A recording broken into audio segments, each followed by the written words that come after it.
They made it as simple as possible so everybody can enjoy it. You don't have to be a professional dancer. You don't have to feel the beat a lot. Even if you beat challenge, it's pretty easy to follow. You do left, right, left, right, left, right. Okay? Boom, boom, boom, boom. So this is the basis of all electronic music. 1, 2, 3, 4. That's it. It's the beat signature, 4/4 beat. 1, 2, 3, 4. Everything that comes after is a reproduction of those 4 beats. 4, 8, 16, 32, 64, and so on. The first beat of every song is always the 1. 1, 2, 3, 4. 1, 2, 3, 4. As you can see, every song has sections where it's a little bit, the colors are different, the size is different. Every first beat of every new section is also the 1. 1, 2, 3, 4. In electronic music, but also in pop music and in almost all modern music, everything starts on the 1. It's always 1. In DJing, even more in electronic music, everything starts on the 1. 1, 2, 3, 4. When you press on the next song to play your next song, it's also on the 1. Everything starts on the 1. That's the only thing that is pretty much set in stone, non-negotiable. Everything else you can create, you can invent, you can add stuff. As long as it sounds good, you're golden. The only thing that never changes, it's always on the 1. It's so important that now it's included in the machines visually. As you can see, when I press play, you see that blue line going through with red, white, white, white, red. You also have it here, red, white, white, white, red. The red is the 1, always. So red, 1, white, 1, 2, 3, 4. So if you're in the middle of the song and you don't know exactly where you are, refer to the lines here and you know 1, 2, 3, 4, 1, 2, 3. So it became so important. It's so part of the basic understanding that it's included visually in those machines, which is really cool. So you don't have to worry where you are. You just refer to the visual. Okay? 1, 2, 3, 4. Now, as I just showed you, every song you can see, and the beauty of those machines is that you can see the whole song here. The more you start learning how to use this machine, you can read what's going on here at the bottom. It tells you everything you need to know about the song, even if you don't know it. It's a huge advantage. It used to be that you needed to know every song by heart. Know where it started, when it ended, when it was going up and down. No, you don't have to. It's right.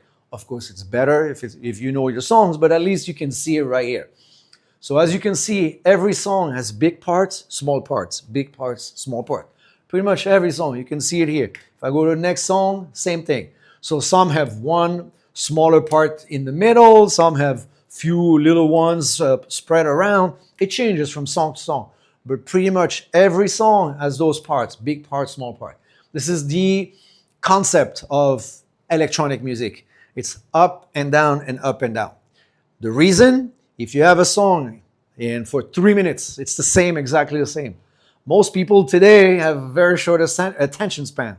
So for 3 minutes, the same song, people are going to start. They're going to get tired. They're going to get bored. How do you avoid that? In the song, you build those zones where they go up and down. So you keep people's attention.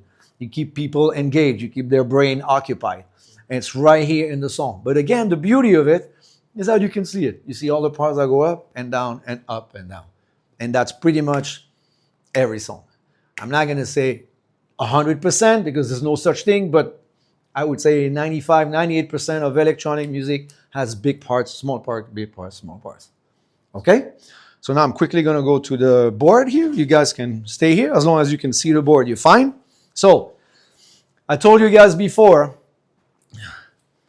we teach on electronic music. And I told you it's because it's the easiest type of music to learn from. Why?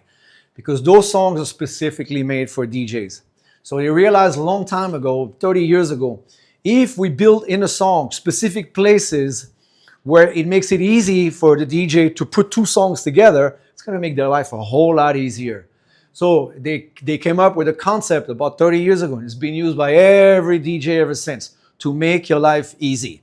And it's as follows. Every song starts with an intro, as in introduction. The rule of thumb in all those songs is 1 minute. So for the first minute, as you can see when I start, it's just a beat. There's nothing going on, nothing much going on. It's just a beat. Next song, just a beat. For the first minute, the song builds slowly, slowly, slowly. Okay? Around 1 minute after the song starts, it can be 58 seconds, it can be in minute 3. Let's not get too picky. Your song starts.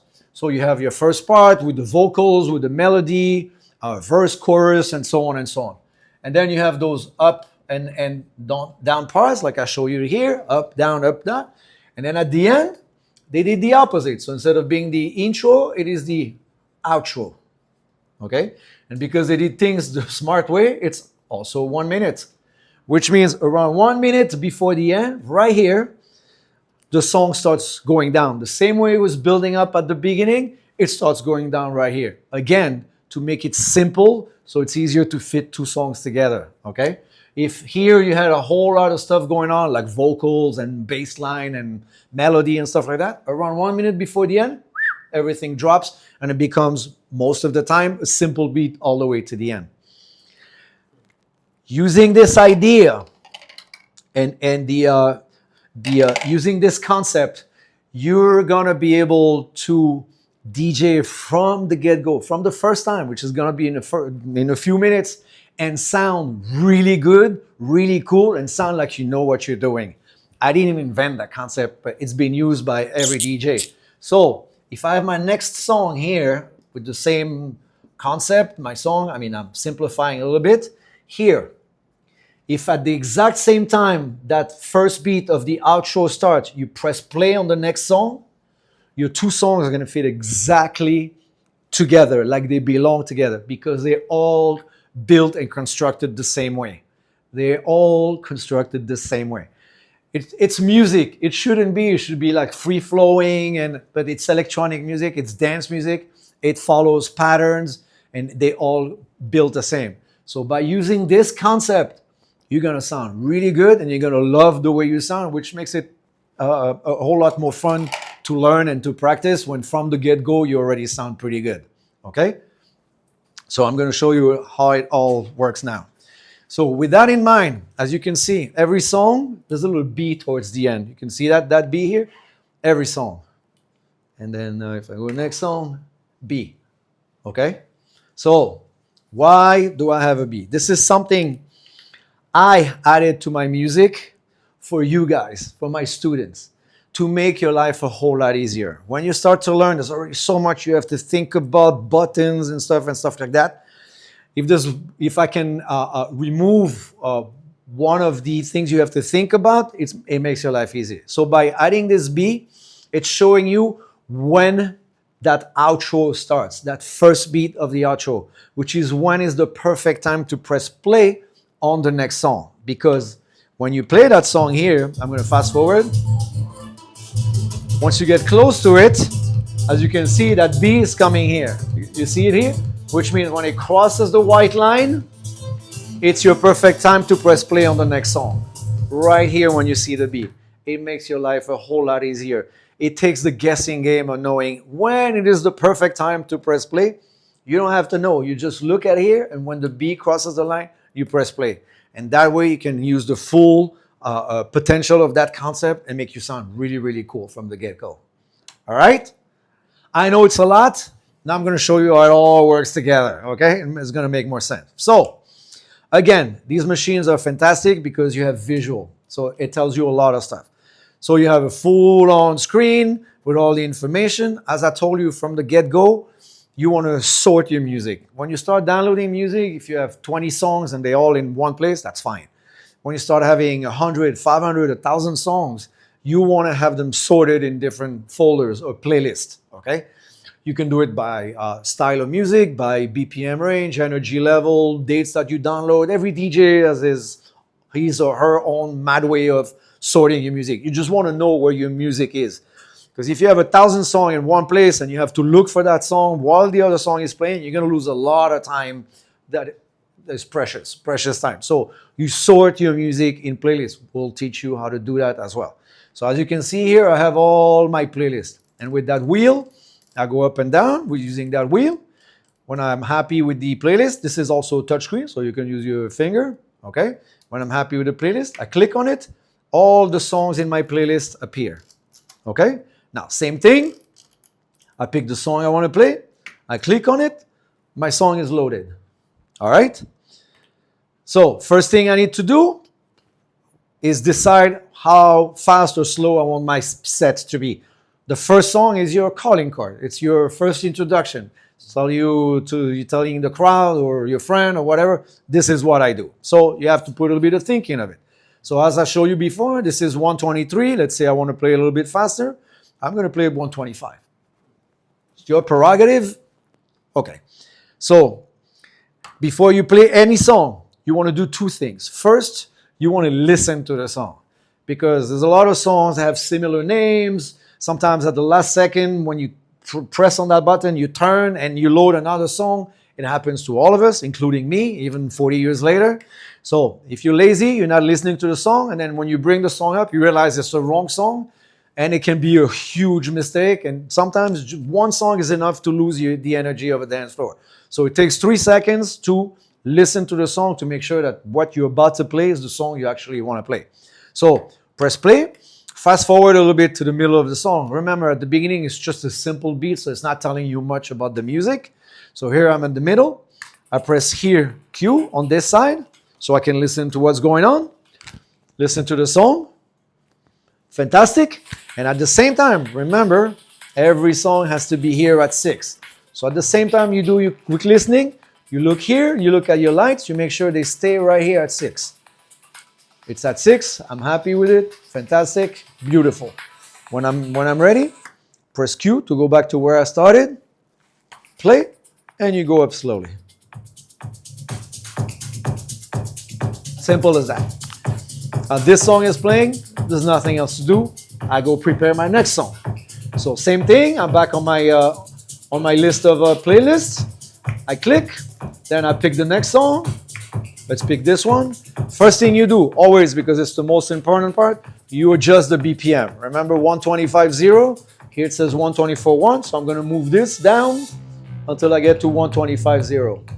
Okay? Now my song are locked in the same BPM. Okay? Then I'm going to do a sound check, the exact same thing we did here. Okay? So I'm turning off the headphones on this side, turning on the headphones on this side. I press play. Fast forward a little bit to the middle of the song. Right here, quick listen. Fantastic.